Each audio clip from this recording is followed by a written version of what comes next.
오늘 말씀 충성이란 제목으로 한번 나눠보려고 합니다. 제가 한 공산주의자가 자기 애인에게 헤어지자고 쓴 편지를 발췌해서 좀 읽어드리겠습니다. 사람이 여러분 이데올로기에도 이 정도 충성해야 충성이라고 말하는데, 여러분 이 글을 들으시면서 여러분의 충성을 한번 돌아보셨으면 좋겠습니다. 우리 공산주의자들은 사망률이 높다. 총에 맞고 목이 매달리고 조롱당하고 직업을 잃고 그리고 모든 면에서 가능한 한 불편하게 지내는 사람들이다. 우리는 생존을 위해 절대적으로 필요한 것 외에 한 펜이라도 더 있으면 우리는 그것을 당에다 바친다. 우리 공산주의자들은 영화나 콘서트 혹은 티본 스테이크나 혹은 집 혹은 새 자동차를 가질 여유가 없다. 사람들은 우리를 가리켜 광신자라 한다. 우리는 광신자이다. 우리 삶은 오직 한 가지 위대한 요소, 세계 공산화를 위한 노력에 의해서만 지배된다. 우리들은 돈으로도 살 수 없는 삶의 철학을 가지고 있다. 우리들은 싸울 이유가 있고 삶의 명백한 목적이 있다. 우리의 보잘것없는 자아를 인류애를 위한 거대한 운동에 복종시킨다. 그리고 당에 복종하기 때문에 우리의 개인적인 삶이 어려워지거나 우리의 자아가 나타나려고 하면 그때 우리는 우리 각자가 작은 방법으로나마 인류를 위해 새롭고 진실되고 더 나은 것에 공헌하고 있다는 생각으로 적절히 보상을 받는다. 엄청나게 신앙적이지 않습니까? 이 정도면 공산주의가 신앙입니다. 그래서 실제로 공산주의를 연구하는 분들은 공산주의자들이 왜 기독교를 싫어하는가? 해 아래 별 두 개가 없는데요. 기독교는 모든 것을 충성하라고 하잖아요. 근데 충성의 대상이 두 개가 될 수 없기 때문에 가장 자신들과 비슷하다고 생각하는 기독교를 이렇게 멸시하고 몰아내려고 한다는 것이죠. 민중의 아편으로 생각하고. 여러분 이 글을 읽으면서 어떻게 생각이 드십니까? 제가 조금만 더 읽어드릴게요. 내가 죽도록 갈망하는 것이 하나 있는데 그것은 공산주의 운동이다. 그것은 내 삶이요, 내 사업이요, 내 종교요, 취미요, 내 연인이요, 아내요, 애인이요, 빵이요, 고기다. 나는 낮에 그 일을 하고 밤에 그것을 꿈꾼다. 나를 사로잡고 있는 그것은 시간이 지남에 따라 줄어들지 않고 오히려 성장한다. 어떤 생각이 드십니까? 우리가 주님 앞에 충성하며 산다고 하지만 참 이데올로기에도 이 정도 충성을 하는데 우리는 주님 앞에 살아간다고 하면서 과연 우리의 충성된 삶은 어떤 삶인가 다시 한번 생각해 보게 됩니다. 그래서 오늘 무더운 여름에 수고하신 우리 성도들, 그 충성이 주님 앞에 정말 귀한 것이 되었으면 좋겠다는 마음으로 충성에 대해서 설교하겠습니다. 충성에 대해서 여러분과 첫 번째 나누고 싶은 토픽은 이겁니다. 첫 번째, 충성은 능력이 아니라 하는 것입니다. 따라해 보시죠. 충성은 능력이 아니다. 성경에서요, 여러분, 재미있는 것은요, 충성을 말할 때 언제나 그것과 대조시키는, 이제 사람이 여러분 뭘 말하려고 그러면요, 그것을 설명할 때 그것 아닌 것을 설명하면 쉽죠. 그죠? 그래서 성경은 언제나 충성을 말할 때 그것과 대조시키는 충성과 비슷하지만 아닌 것을 하나 대조하는 게 있습니다. 그게 뭐냐면 능력입니다. 능력. 자, 오늘 본문에 바울 사도가 1절에 이렇게 시작했어요. 사람이 마땅히 우리를 그리스도의 일꾼이고 하나님의 비밀을 맡은 자로 여겨달라. 그리고 맡은 자들에게 구할 건 충성이다. 자, 이 말을 바울이 왜 고린도 교회에 했느냐? 여러분, 고린도 교회는요, 지도자들을 중심으로 분열을 했습니다. 그래서 제가 가끔 설교 때 소개했지만 고린도 교회는 4개의 파당이 분열된 정당이 있었어요. 바울, 아볼로, 게바, 심지어 예수파까지 있었어요. 자, 여러분, 교회가 어떤 사람을 중심으로, 어떤 리더를 중심으로 나뉜다 그랬을 때 그 리더에 뭘 보겠습니까? 그가 가지고 있는 어떤 특성, 장점, 능력을 보는 거죠. 능력. 그래서 이런 겁니다. 예를 들자면 이런 거죠. 아볼로, 그러면 성경에 어떻게 표현되어 있냐면 아볼로는 말을 잘해요. 그래서 사도행전에 보면 그 말로 유대인들을 이겼다 그래요. 그렇죠? 기억나십니까? 그러니까 고린도 교인들 가운데 논리적이고 어떤 이렇게 말하기를 좋아하고 이런 분들 있죠. 그런 분들은 아볼로를 좋아하는 거예요. 우리 아볼로 목사님 설교를 얼마나 잘하냐. 저분이 진짜다. 반면에 바울은요. 여러분, 바울은 이렇게 편지는 잘 썼는데 이 연설을 잘 못했어요. 그러니까 좀 이렇게 좀 정적인 분들은 또 바울을 좋아하겠죠. 좋아하는 특성을 따라서. 게바는 왜 좋아했을까요? 베드로? 뭐 바울이 예수님의 사도라는데 어디서 굴러먹다 온 뼈다군지 잘 모르겠고 원래 사도들 가운데 원조, 여러분 원조가 중요하잖아요. 원조, 오리지널. 원조가 누구냐? 게바 아니겠느냐? 베드로. 예수님하고 가장 가까웠던 예수님의 오른팔이다. 그러니 우리가 저 베드로의 말을 들어야 된다. 자, 이렇게 나뉘어 있었어요. 능력을 따라서, 특성을 따라서 이렇게 나뉘어 있는 사람들을 보면서 바울이 뭐라 그러냐면 교회에서 가장 중요한 것은 그런 것이 아니다. 외모를 보고 판단하고 그러지 말고 사람이, 여기 있는 교회의 사람들이 우리를 볼 때, 지도자들을 볼 때, 하나님의 사람들을 볼 때 하나님의 비밀을 맡은 사람으로 여겨주고 하나님의 종으로 여겨달라. 수평적으로 자꾸 비교해가지고 줄 서지 말고 하나님 앞에 충성하는 종으로 여겨달라. 오늘 충성을 그렇게 말하는 것입니다. 뭐하고 비교하고 있다고요? 능력하고 비교하고 있어요. 여러분, 원래 능력이라는 건 비교를 낳습니다. 그렇죠? 비교하게 되어 있어요.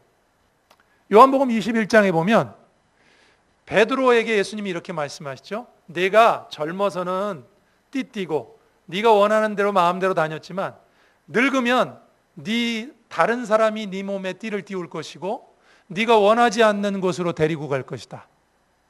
그러면서 사도 요한이 이런 말이에요. 그가 어떻게 죽을 거를 말한 거다. 그러면서 주님이 베드로에게 이렇게 말합니다. 너는 나를 따르라. 나에게 충성하라. 내가 너한테 가르쳐줬으니까 너는 나를 따르라. 다른 사람 볼 거 없다. 너는 나를 따르라. 그랬는데 베드로가 대번에 뭐라고 했습니까? 주님, 저 사람은 어떻게 될까요? 사도 요한을 가르치면서 주님이 사랑하는 사람인데 저 사람은 어떻게 될까요? 예수님이 이렇게 말씀하십니다.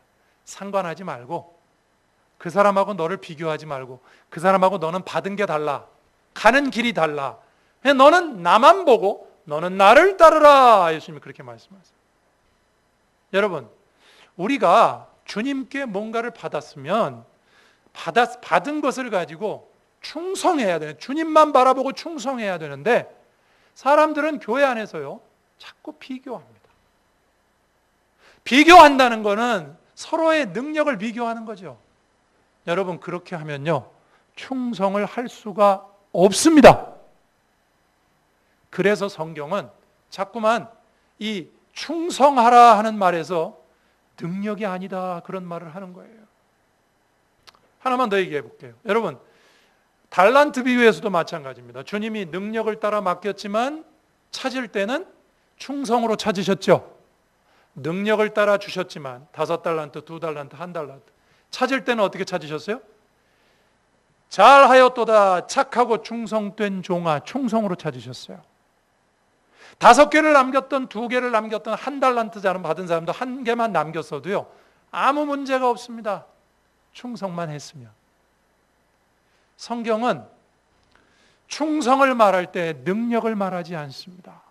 왜 그러냐면 여러분, 만약에 우리가 능력을 따라 충성한다 그러면 능력 있는 사람만 충성할 거 아니에요.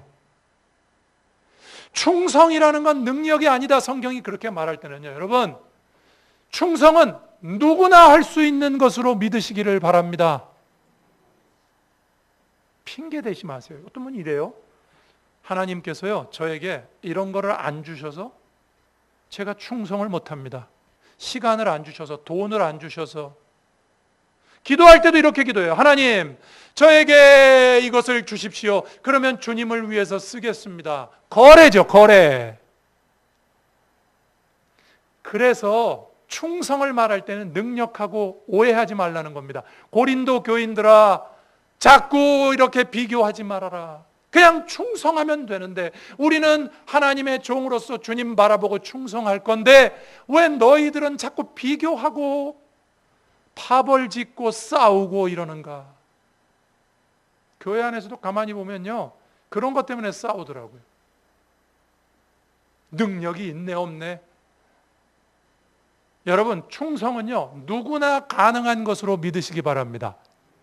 충성이 능력이 아니니까, 능력 있는 사람만 충성하는 게 아니에요. 에? 여러분, 이럽니다. 저는 돈이 없어서 충성을 못합니다. 교회. 저는 시간이 없어서 충성을 못해요.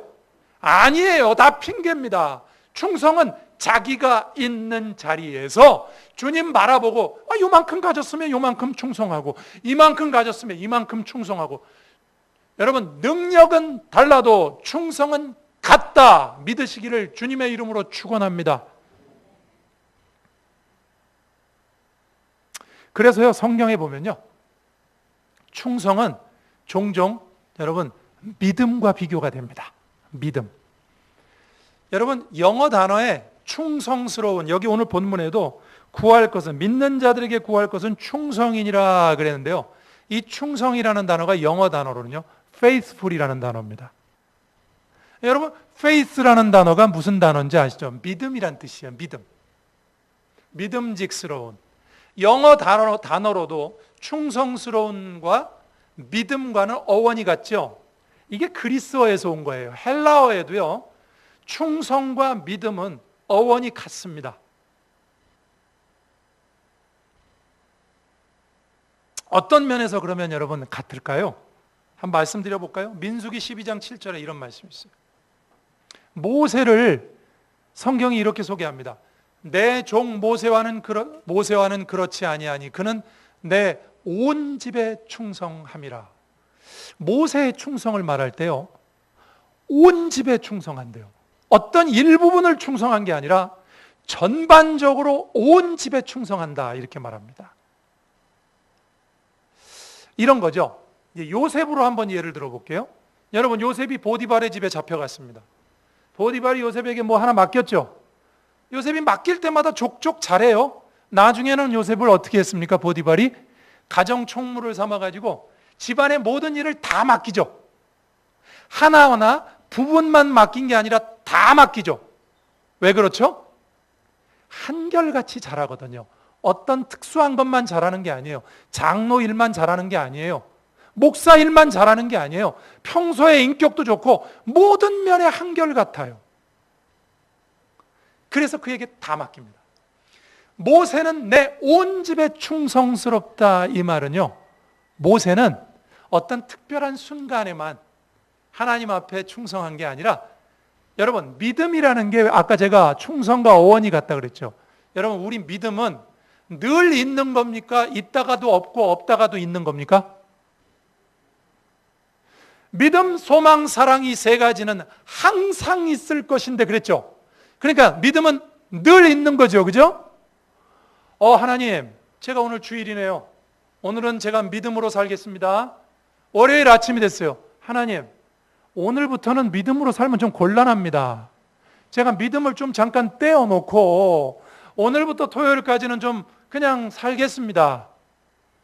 여러분, 믿음이 이렇게 할 수 있는 거예요? 있다가 없고 막 이러는 겁니까? 믿음은 늘 있어야죠. 한결같아야죠. 믿음과 충성은 같은 거예요. 하나 더 보여드릴게요. 느헤미야 9장 8절. 성경이 아브라함을 이렇게 소개합니다. 여기 잘 보세요. 그의 마음이 주 앞에서 충성됨을 보시고 그와 더불어 언약을 세우사 그랬습니다. 여기 그는 아브라함을 말해요. 7절에 보면 아브라함 얘기입니다. 여기 보시면 그의 마음이 충성됨을 보셨다 그랬어요. 뭐 이렇게 나타나기 전에 마음이 충성됨을 보셨대요. 마음이 충성되다는 건 무슨 뜻일까요? 한결같다는 거죠. 주님을 향해서. 제가 여러분에게 말씀드린 아브라함과 모세와 요셉의 성경이 그를 충성스러운 종이다 말할 때 특징이 뭡니까? 공통점이 뭡니까? 한결같다는 거예요. 그래서 충성과 믿음은 같은 거예요.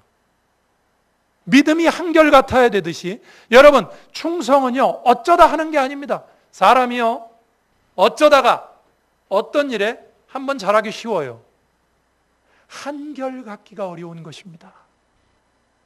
여기 이 느헤미야 9장 8절을 어떤 다른 성경 번역본에서는 이렇게 번역했어요. 그의 마음이 주 앞에서 한결같음을 보시고. 여러분, 성경이 말하는 충성은요 한결같은 것입니다. 하다 안 하고 안 하다 하고 그런 것이 아닙니다. 주님을 바라보면서 옆 사람하고 비교하지 말고, 주님 수평적으로 비교하지 말고 수직적으로 주님을 바라보면서 내가 가지고 있는 최선을 다하는 것이 충성인 줄로 믿으시기를 바랍니다. 충성이 주님 보고 하는 거기 때문에 여러분 더 어렵습니다. 이런 거 아니에요. 예를 들면 교회에서 충성하자 그러니까 나는 더 할 수 있는데 이렇게 가만히 보니까 요 정도가 평균이겠다. 그러니까 나는 요만큼만 해야지. 저 사람은 1시간 하고 저 사람 3시간 하고 이러니까 한 2시간. 이거 평균이네. 근데 원래는 나는 3시간보다 더 할 수 있는 사람인데 주님을 바라보면 더 할 수 있는데 남들하고 비교해 보니까 평균이 나온단 말이죠. 평균 따지고 눈치 따져가지고 하는 건 충성이 아닙니다. 그래서 사람 보고 하는 충성보다 더 어렵다는 거예요. 주님 보고 하는 충성이. 왜? 기준이 없으니까. 주님을 바라보고 내가 할 수 있는 최선을 다하는 거니까. 여러분, 이런 충성을 하실 수 있기를 주님의 이름으로 축원합니다. 충성은 능력이 아니오시다. 능력이 아닙니다. 핑계대지 마시기 바랍니다. 내가 좀 더 능력이 생기면 하겠습니다. 내가 충성하려면 조금 더 괜찮아진 다음에 하겠습니다. 이거 다 잘못된 소리입니다. 충성은 능력이 없어도 할 수 있어요. 지금 나에게 주어진 자리에서 하는 것이 충성입니다.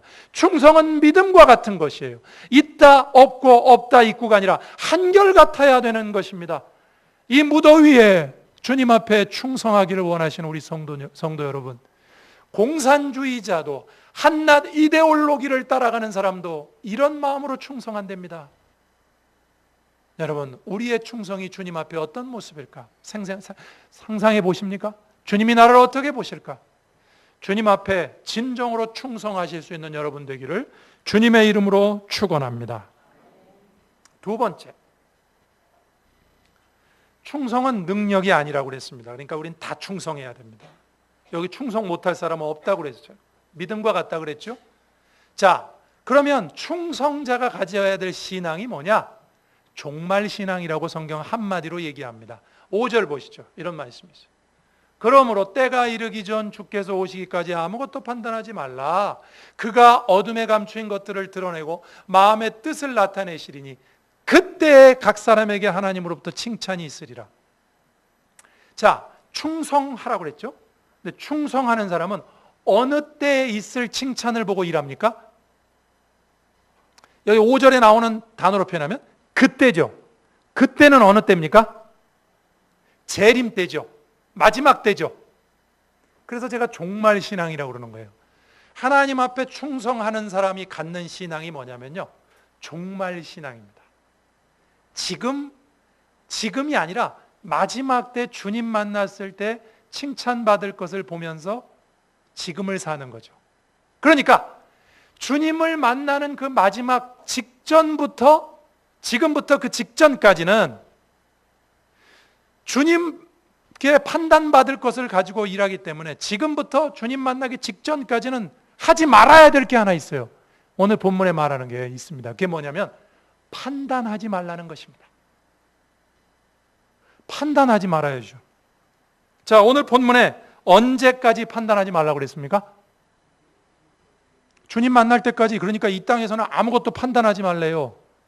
그럼 어디까지 판단하지 말라고 그랬습니까? 5절에 보니까 아무것도 판단하지 말라 그랬죠. 심지어 바울은 나 자신도 판단하지 않는다 그랬어요. 여러분, 글쎄 모르겠어요. 제가 여러분을 판단할 수는 없을 것입니다. 그러나 나는 판단할 수 있잖아요. 그렇죠?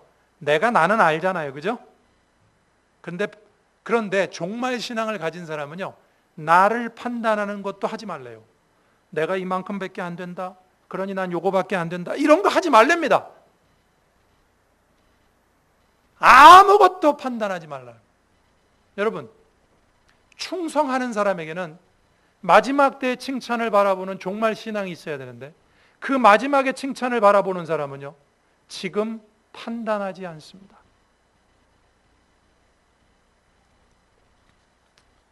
이런 재미있는 얘기가 있죠. 우리나라 유명한 어떤 가수가 스탠포드 대학 나온 가수 있어요. 미국의 스탠포드 대학과 라이벌 대학이 어디냐 그랬을 때 하버드다, 그런 말을 한 적이 있어요. 근데 아마 이 이야기 때문에 그런 거 아닌가 하는 생각도 드는데, 여러분, 이런 얘기가 있어요. 스탠포드 대학이 어떻게 설립되었는가? 제가 예전에 이런 글을 읽었어요, 잡지에서. 돈 많은 재벌 부부가 있었습니다. 이들에게 자식이 없었어요. 그래서 긴 여생을 쓸쓸하게 살았는데 돈은 많아요. 죽기 전에 의미 있는 일 하고 싶죠. 그래서 전 재산을 교육 사업에 헌납하기로 결심합니다. 다음 날 부부가 찾아간 학교가 어디냐? 하버드 유니버시티입니다. 정문을 막 들어가려고 그러니까 허름한 옷차림의 두 노인을 수의가 막아섭니다. 그리고 불친절하고 따지듯이 이렇게 묻습니다. 노인 양반들 어디 가시려고 합니까? 총장님 좀 뵈러 가려고 합니다. 수의는 가짠다는 태도로 허름한 노부부니까 괄시하면서 말합니다. 우리 총장님께서 댁들 만날 시간이 없습니다. 노부부는 수의에 대해서 불쾌했지만 한마디 더 묻습니다. 대학교 설립하려면 돈이 얼마나 들까요? 수의한테 물어볼 질문은 아닙니다. 자, 이것도 판단하지 말아야지. 수의도 또 굉장한 수의가 있을 수 있으니까. 그 수의가 이렇게 대답했다고 그래요. 내가 그걸 어떻게 합니까? 댁들 같은 사람들이 그런 건 또 왜 물어봅니까? 마음의 상처를 받은 노부부는 기부하는 것을 없던 일로 하고요, 직접 학교를 짓기로 결심합니다. 전 재산을 들여서 지은 대학교가 스탠포드 유니버시티입니다. 이 사실을 뒤늦게 알게 된 하버드 대학에서 그날을 반성하면서 정문에 그런 글귀를 써놨다 그러죠. 사람을 외모로 취하지 말라. 판단하지 말라. 여러분, 판단하지 말아야 됩니다. 충성하려면요, 지금 판단하면 안 됩니다. 내가 하는 일, 나는 요거밖에 안 되고, 그럼 뭘 근거로 그렇게 생각하십니까? 난 이거밖에 안 되고, 저 사람은 저거밖에 안 되고, 우리 교회는 이거밖에 안 되고. 우리는 온갖 판단을 하면서 합니다. 여러분, 이런 판단은 해도 돼요. 내가 오늘 아침에 아침밥을 이걸 먹었는데 내가 건강이 이게 좀 비타민이 뭐가 좀 결핍된 것 같다. 점심에는 내가 이걸 먹어야지. 이런 건 하세요. 괜찮아요. 그럼 뭐 별 문제 없잖아요. 여러분, 성경은 아무것도 판단하지 말랍니다. 왜 이렇게 극단적으로 표현할까요? 충성하려면 판단하면 안 됩니다. 판단하기 시작하면요, 충성할 수가 없어요. 그러니까 제한을 두게 되거든요. 자, 오늘 본문에 판단 그럴 때 두 가지 하지 말라고 그랬어요. 3절 보여주십시오. 판단도 두 가지가 있어요. 하나는 이겁니다.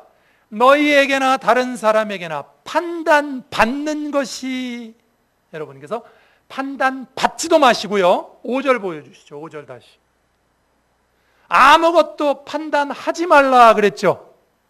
여러분, 판단받지도 마시고 판단하지도 마시기를 바랍니다. 판단받지도 말라는 건 이런 거예요. 여러분, 교회를 이렇게 열심히 하다 보면요, 저도 목사인데 그럴 때가 있어요. 내가 진심을 다해서 했는데 성도들이 혹은 다른 사람들이 그걸 못 알아주고요, 이 소리 저 소리 합니다. 판단하는 거죠. 그게 이 소리 저 소리 해요. 내 진심은 그게 아닌데 내가 잘못 판단을 받는 거죠. 그러면 어떤 마음이 듭니까? 때려치우지 이거를 내가. 물론 요새는 이런 생각 안 합니다. 요즘 제가 성숙해져 가지고. 예전에는 그런 생각했어요. 목사질을 계속 해야 되는가? 내가 이렇게 오해를 받아가면서까지? 여러분, 이게 사탄의 시험이에요. 판단받지 마시기 바랍니다. 교회에서 여러분 어떤 일을 열심히 한번 해보세요. 저 집사님 안수 집사님 되려고 그러나? 저 집사님 권사님 되려고 그러나? 뭔가 다른 뭐가 있나? 다른 뭐가 있기는 뭐가 있어요. 주님 보고 충성하는데. 근데 여러분 중요한 건 이거예요. 남이 뭔 소리를 하더라. 여러분 판단하지도 말라 그랬으니까 여러분 남을 판단하지 마시고, 이 사람 저 사람한테 남 얘기하지 마세요. 판단하지 마시고 판단받지도 마세요. 남이 나에게 이렇게 판단한다고 목사님 나 교회를 안 할래요, 나 그만둘래요, 이게 다 판단받고 있는 것입니다. 충성하는 데 걸림돌이 됩니다. 여러분 판단받지도 마시고 판단하지도 않으시는 여러분 되기를 주님의 이름으로 축원합니다. 수군거리고 진심을 몰라주고 내버려 두세요. 그래서 바울이 성경에 있는 말이 여러분 괜히 있는 말이 아니에요. 사람이 우리를 하나님의 일꾼이요 그리스도의 일꾼이요 하나님의 비밀을 맡은 자로 여겨라. 바울 마음속엔 이거예요.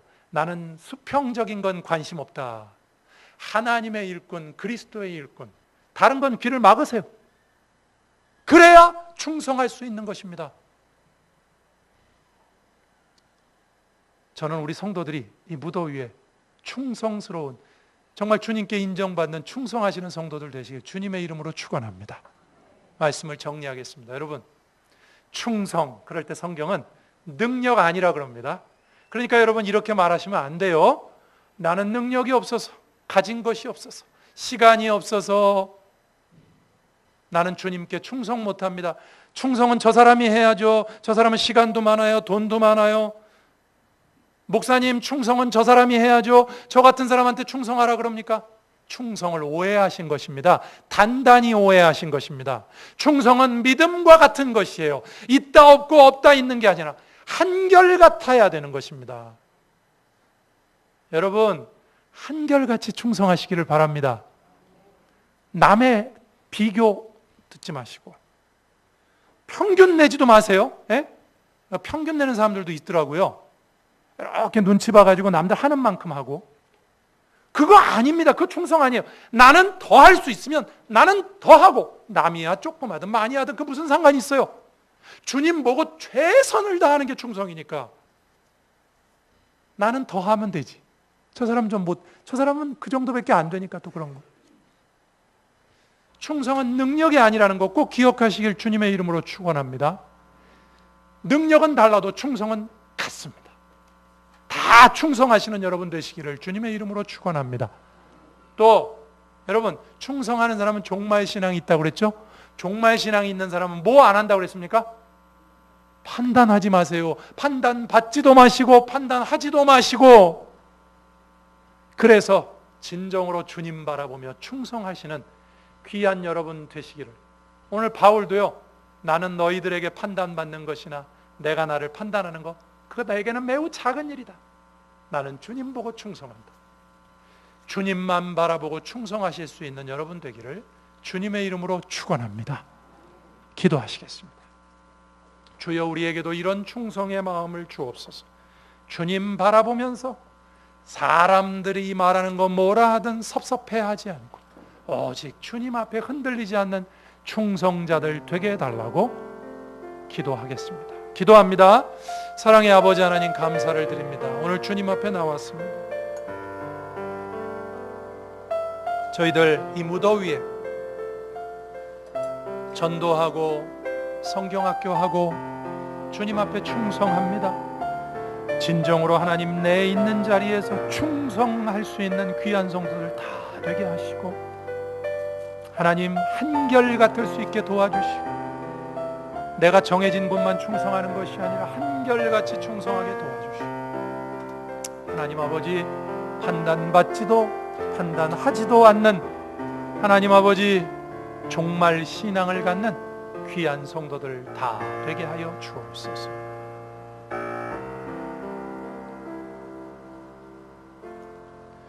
주님 감사합니다. 주님 바라보면서 성경에 명하신 진정한 충성자들 다 될 수 있도록 인도하여 주옵소서. 예수님 이름으로 기도드립니다. 아멘.